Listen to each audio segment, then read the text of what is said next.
Hello, my name is Carrie. And I'm Maggie. This is a Worldview. The rebels in Libya are at a standoff with Gaddafi loyalists in Sirte. Rebel forces are pushing through the city, having already entered the surrounding barricades. Many civilians are fleeing with their families, and those who remain have no electric power, inconsistent water supplies, and no medicine. Many protesters have gotten together in Yemen's capital, Sana'a, demanding that the president resign. Soldiers loyal to the government kept heavy fire on the mostly unarmed protesters, raising the death toll to over 50 for the past 2 days. The commander of the 1st Armored Division has led his anti-government soldiers and other defectors against the pro-government army. The first Egyptian election since the longtime president Hosni Mubarak was thrown out of office last February. They will begin on November 21st. Mubarak was thrown out after 2 weeks of protesting in Egypt. After his removal, Egyptians criticized the acting government's Supreme Council and the armed forces.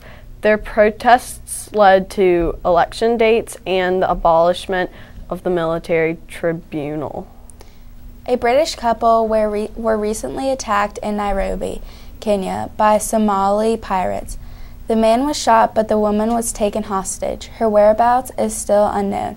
The pirates have become a major problem for ships off the coast of Somalia in recent years. Now they are moving from sea to land because it has become too dangerous for them to open the sea.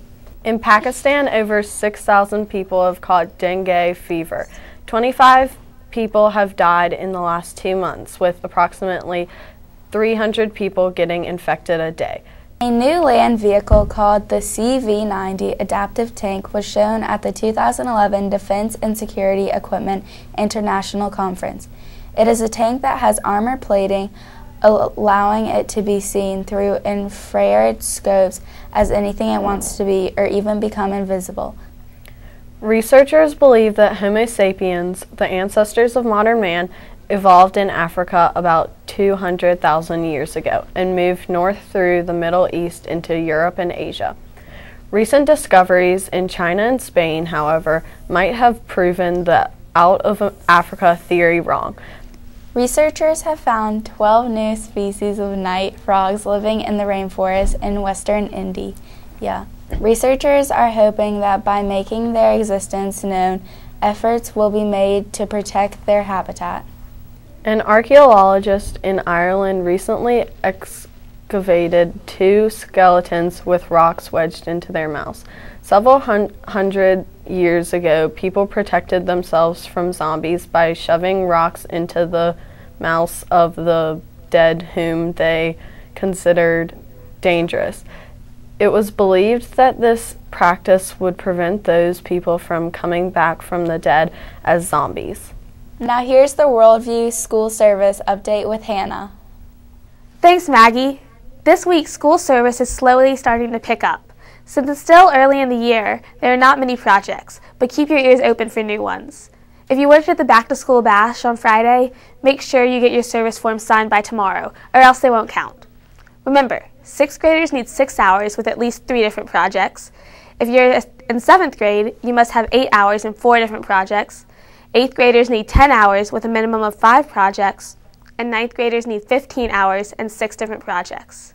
Here's a tip. Get your hours in as early as possible. You will be glad you did. That's it for service. Now let's go to Adam with sports. Good morning. Let's take a look at how our sports teams are doing so far this fall season. Football has lost 2 games. Last week, girls tennis won against Canterbury. Girls JV field hockey has had 2 losses and tied their most recent game. The girls varsity field hockey has 1 win, 1 tie, and 1 loss. Co-ed cross country came in 7th out of 9 high schools in their last meet. The junior varsity boys soccer team has won their last 3 games with 4 wins and 4 losses total. The varsity soccer team has won 1, tied 1, and lost 2 games. The JV volleyball team has won their most recent game and have 4 losses total.